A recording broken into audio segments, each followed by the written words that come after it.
जय हिंद दोस्तों, मैं आपका दोस्त स्वागत करता हूं आपके अपने YouTube चैनल मैथ्स टेबलेट में। आज हम लोग निर्देशांक ज्यामिति का एक और मोस्ट इंपॉर्टेंट क्वेश्चन देखने वाले हैं। ये क्वेश्चन आप लोगों के बोर्ड एग्जाम में पूछा गया क्वेश्चन है। पिछले बार के एग्जाम में ऐसा क्वेश्चन आया हुआ था जो कि 2 मार्क में पूछा गया था। तो चलिए आज सीखते हैं और इसी वीडियो के लास्ट तक में ऐसा क्वेश्चन हम लोग बनाना खुद से सीख जाएंगे। चलिए स्टार्ट करते हैं। उससे पहले जो दोस्त इस चैनल पे नए आए हैं, इस चैनल को लाइक कीजिए, सब्सक्राइब कीजिए और अपने दोस्तों में शेयर करना ना भूलें। आप लोगों को क्वेश्चन दिख रहा होगा कि क्वेश्चन कुछ इस प्रकार का है कि उस बिंदु का निर्देशांक ज्ञात कीजिए जो बिंदु -1,7 और 4,-3 को मिलाने वाले रेखाखंड को 2:3 में विभाजित करता है। विभाजन बिंदु नामक सूत्र से ये क्वेश्चन को सॉल्यूशन करेंगे। तो चलिए देखते हैं कि क्वेश्चन क्या कह रहा है। इस प्रकार का एक रेखा दिया हुआ है, इसका नाम दे देते हैं कि बिंदु ए है और ये क्या है, बिंदु बी है। इसका नियामक दिया हुआ है, मान लेते हैं कि कितना है, -1, 7 है। ये है बी बिंदु का नियामक क्या हो जाएगा, 4, -3 है। ये ठीक है। अब क्या रहा है, यहां पे एक बिंदु है जिसका नाम क्या है, नाम दे देते हैं कि P बिंदु है। और ये जो बिंदु लिए हैं ये इस AB रेखाखंड को 2:3 में विभाजित करता है। 2:3 में विभाजित करता है। तो जैसा बिंदु A का नियामक और B का नियामक है, बिंदु P का भी कुछ इसी प्रकार का नियामक क्या होगा, उसी को बोल रहा है ज्ञात करने के लिए। चलिए सीखते हैं। तो लिखेंगे सॉल्यूशन, बिल्कुल आसान तरीका से सॉल्यूशन। अब देखिए यहां पे x होगा और y होगा, दोनों का मान ज्ञात करना है। हम लोग लिखते क्या है कि a का नियामक दिया हुआ है यहां पे कितना, -1,7 और b का नियामक क्या है, b का नियामक हम लोग मान लिए हैं कि 4, -3 है।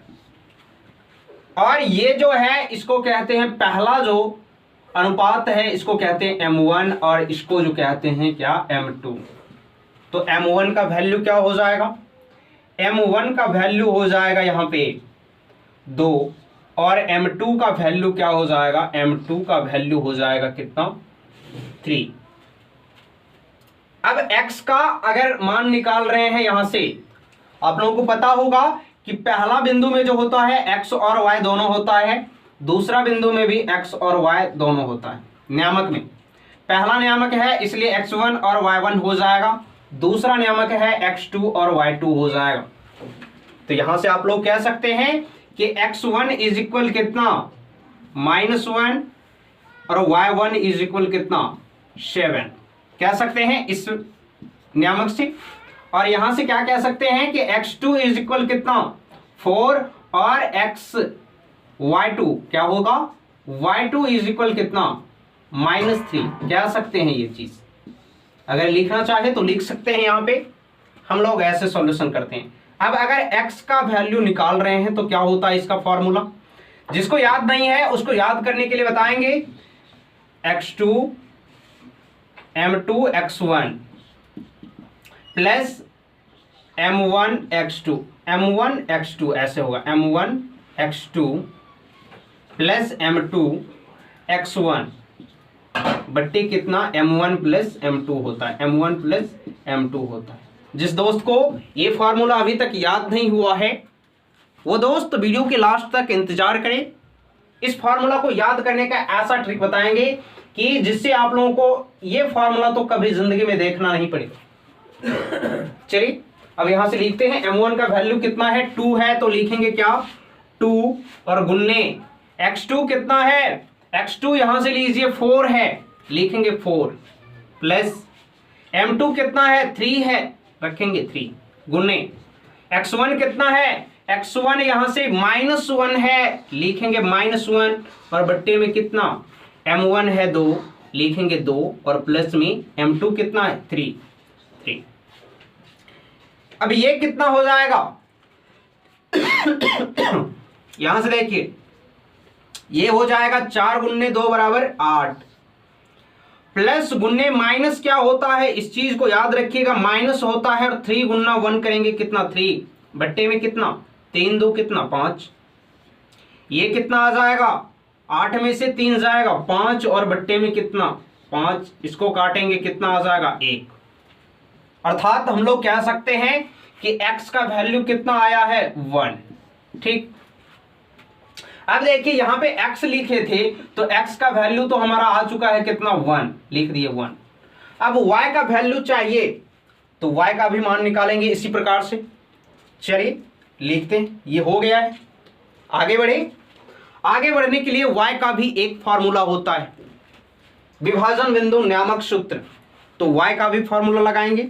चलिए लगाते हैं और जानते हैं m1 x2 वही रहेगा, सिर्फ y का यहां पे क्या लगाना है, फार्मूला लगाना है।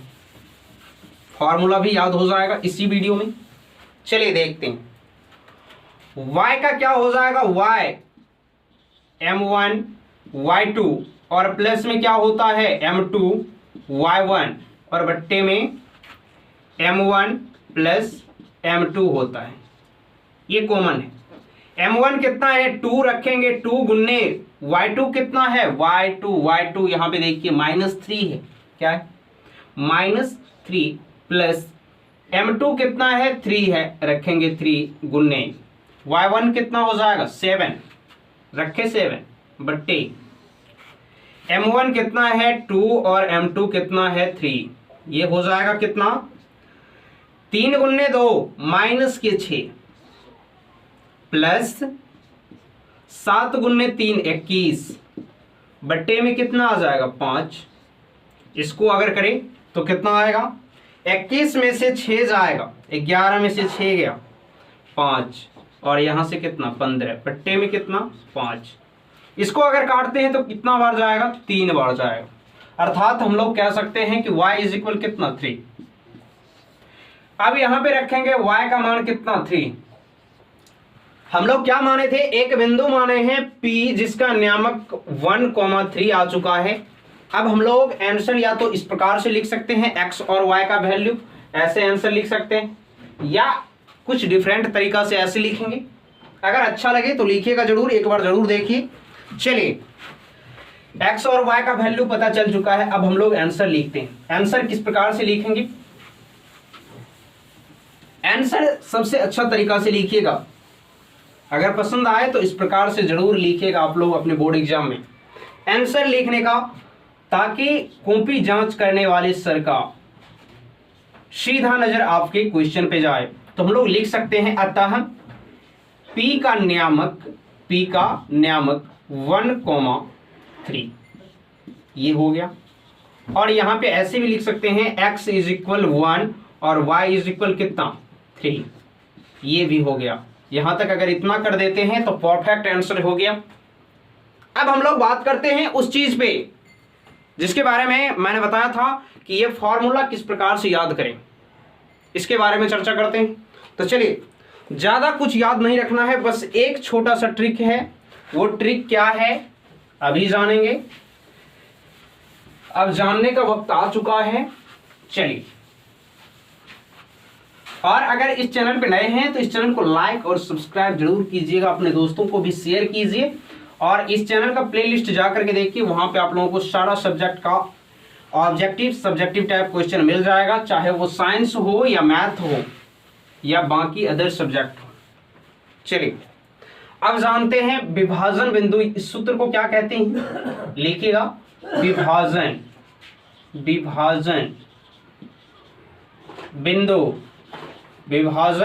बिंदु नियामक सूत्र क्या होता है, नियामक सूत्र, विभाजन बिंदु नियामक सूत्र। ये क्या होता है, x का फॉर्मूला लिखें, x आप लोगों को याद रखना है सिर्फ 12 और 21, 12 और दूसरा क्या 21। अब ये क्या है, चलिए देखते हैं। एक फार्मूला और होता है y का, इसको भी सीखेंगे। अभी x का फार्मूला लिख रहे हैं तो m के साथ किसको गुणा करेंगे, x को, और प्लस कितना m के साथ कितना x, बट्टे में लिखना है आप लोगों को m1 और प्लस में कितना m2, ये कंपलसरी है। इधर भी रखेंगे क्या, y का फार्मूला लिख रहे हैं तो m के साथ किसको, y को गुणा करेंगे प्लस m प्लस y, बट्टे में कितना लिखेंगे m1 और प्लस में कितना m2, दोनों में है m1 m2। अब 12 और 21 क्या है, तो यहां पे रखेंगे 12 को 1 और 2, 21 क्या है तो 2 और 1, क्या हो गया हमारा formula m1 x2 plus m2 x1 और बट्टे में m1 प्लस m2, ये तो x का फॉर्मूला हो गया। इसमें भी रखेंगे क्या 12 और यहां पे कितना 21, क्या हो गया formula m1 y2 plus m2 y1 bye m1 plus m2। अच्छा लगा हो तो एक लाइक जरूर कीजिएगा, और इस फार्मूला को इस प्रकार से आप लोग ट्रिक के माध्यम से याद रख सकते हैं। ऐसे ही वीडियो पाने के लिए इस चैनल को सब्सक्राइब जरूर कीजिएगा, और अभी तक अगर अपने दोस्तों में शेयर नहीं किए तो एक शेयर तो बनता है। मिलते हैं ऐसे ही एक नए जबरदस्त वीडियो के जरिए, तब तक के लिए जय हिंद।